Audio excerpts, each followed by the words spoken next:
Assalamualaikum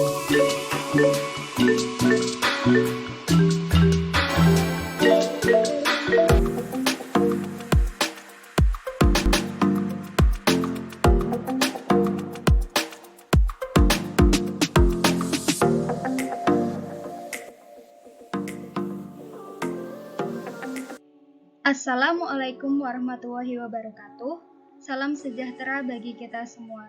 Perkenalkan, nama saya Lisna Mila Rahmawati dengan NIM 183100030 dan teman saya Nabila Eka Maila Retasya dengan NIM 183100034. Kami berasal dari program studi akuntansi dari Universitas Respati Yogyakarta. Pada kesempatan kali ini, kita akan menyampaikan hasil presentasi yang sudah kami buat, yaitu tentang analisis time series dan forecasting data keuangan.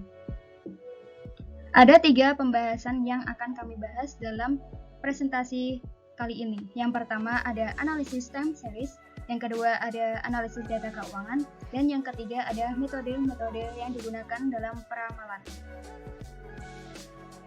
Mari kita mulai bahas materi kita. Yang pertama ada analisis time series.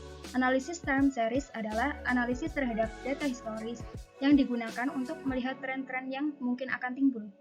Dan forecasting digunakan untuk memproyeksikan kondisi keuangan pada masa yang akan mendatang. Tren angka selanjutnya kita analisis guna mengetahui apa yang mungkin akan terjadi. Dalam analisis ini, kita akan menganalisis data historis perusahaan dan data historis dari industri. Kemudian akan kita bandingkan untuk melihat tren suatu perusahaan, apakah bergerak lebih baik dari tren industri atau tidak.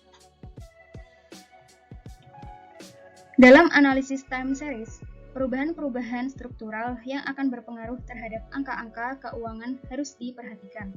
Perubahan struktural yang mungkin akan mempengaruhi tren keuangan suatu perusahaan itu ada 4. Yang pertama, peraturan pemerintah. Yang kedua, perubahan kompetisi. Yang ketiga, perubahan teknologi. Dan yang terakhir adalah akuisisi dan merger atau penggabungan usaha. Pendekatan yang digunakan dalam analisis time series ini ada 3. Yang pertama, pendekatan ekonomi. Yang kedua, pendekatan statistik. Dan yang terakhir adalah pendekatan visual. Pendekatan dalam analisis time series ini tidak saling menghilangkan, tetapi saling melengkapi. Selanjutnya ada analisis data keuangan. Dalam analisis time series, perhatian terhadap data historis sering digunakan untuk melihat pola-pola yang sistematik terhadap data tersebut. Dalam konteks analisis historis semacam itu, analis dapat mempunyai pilihan yang banyak terhadap faktor yang diperkirakan mungkin akan mempengaruhi suatu variabel dalam konteks analisis masa mendatang, seperti forecasting. Pilihan dari seorang analis menjadi serba terbatas. Seorang analis tidak tahu pasti berapa nilai faktor-faktor di atas. Dia harus memperkirakan nilai tersebut sebelum memperkirakan nilai variabel yang akan diteliti. Analis terpaksa harus memfokuskan pada beberapa variabel saja, yang lebih sedikit dan variabel yang bisa diperkirakan lebih pasti. Analisis time series klasik biasanya memfokuskan pada analisis musiman. Dalam beberapa situasi, analis mungkin ingin memecah data time series ke dalam 4 komponen. Berikut ini adalah komponen-komponen time series yang terdiri dari 4 macam. Yang pertama, tren, yang kedua siklus, yang ketiga musiman, dan yang keempat adalah ketidakaturan. Komponen time series yang pertama itu ada tren. Tren ini merupakan pergerakan dari time series dalam jangka yang panjang. Bisa berupa tren naik atau bisa berupa tren yang turun. Diperlukan waktu jangka panjang berkisar antara 15 atau 20 tahun untuk melihat pola tren ini. Tren tersebut bisa dipengaruhi oleh perubahan jumlah penduduk, perubahan teknologi, dan semacamnya. Yang kedua, komponen dalam time series ada siklus. Siklus ini merupakan fluktuasi bisnis dalam jangka yang lebih pendek, berkisar antara 2-10 tahun. Belum ada penjelasan yang memuaskan terhadap penyebab timbulnya fluktuasi siklus semacam ini. Lamanya dan besarnya fluktuasi juga sangat beragam dari perusahaan ke perusahaan dan dari sebuah industri ke industri. Komponen yang ketiga ada musiman. Musiman ini merupakan fluktuasi yang terjadi dalam lingkup 1 tahun saja.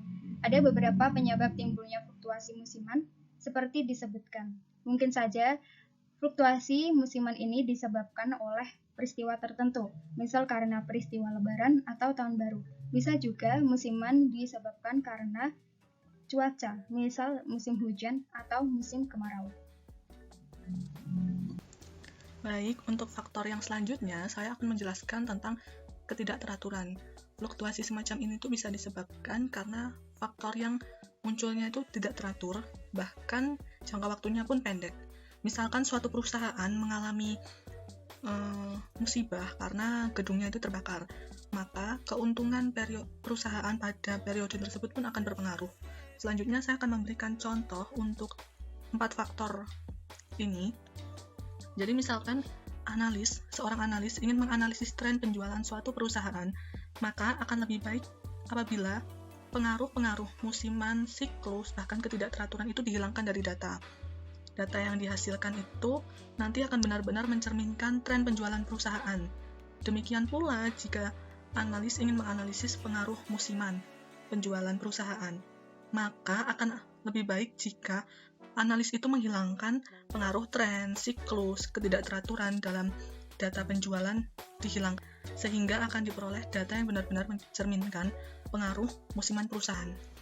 Mengukur pengaruh tren.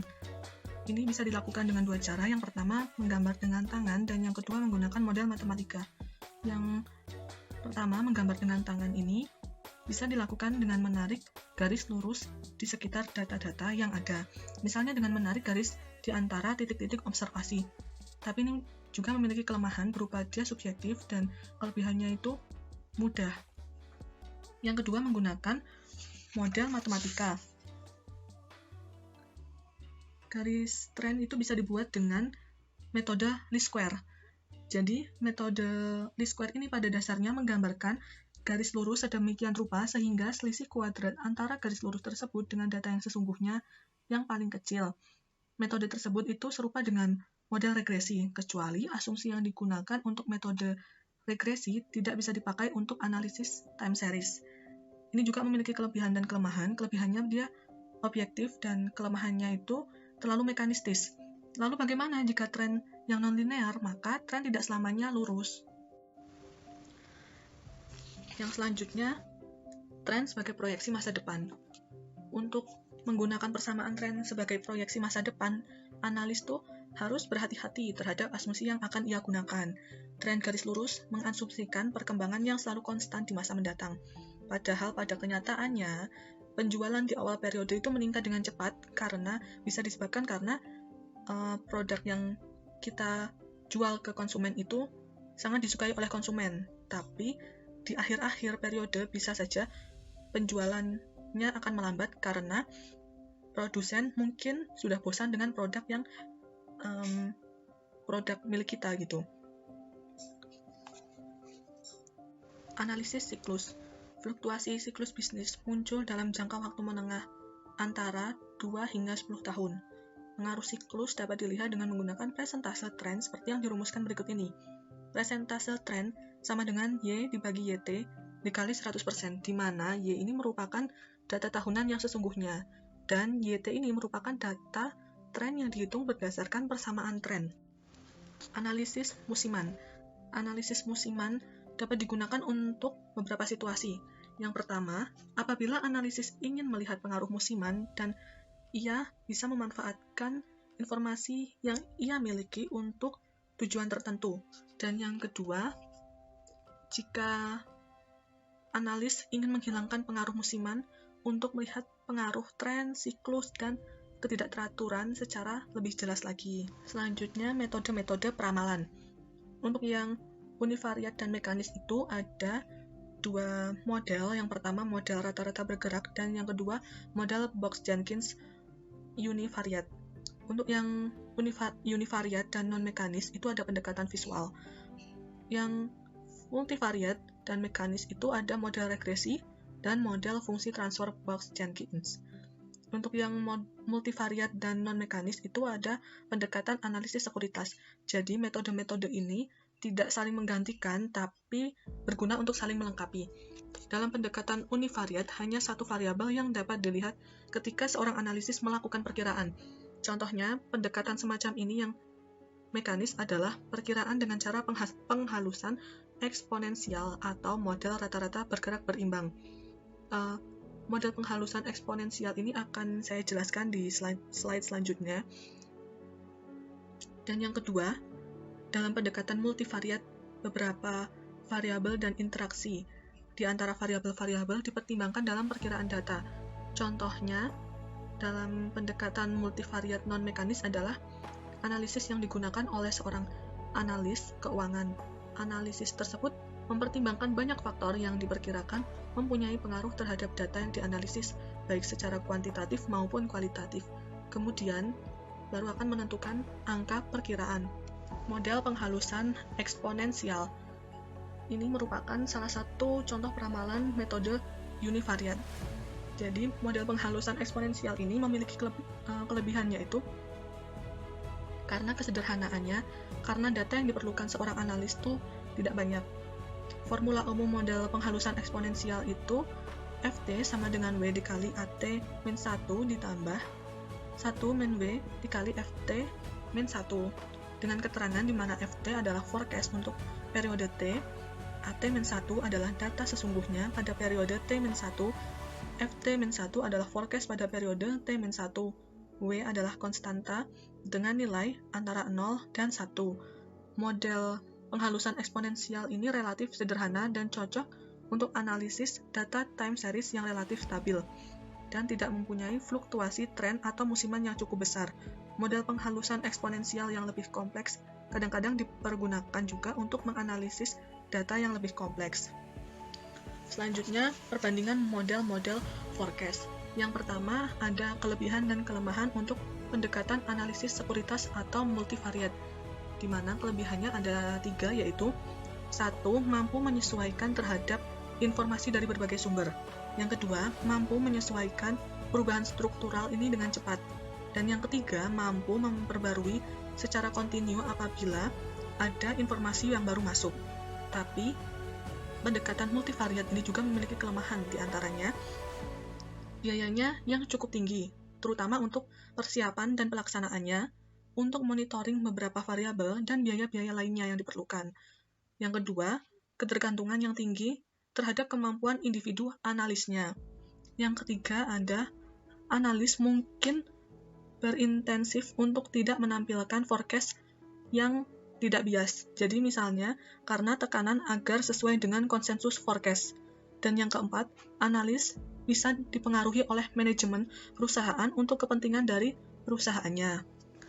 Yang kedua, ada kelebihan dan kelemahan untuk pendekatan univariat mekanis, di mana kelebihannya ada 4, yaitu yang pertama, kemampuan untuk mendeteksi dan memanfaatkan pola tertentu pada data masa lalu.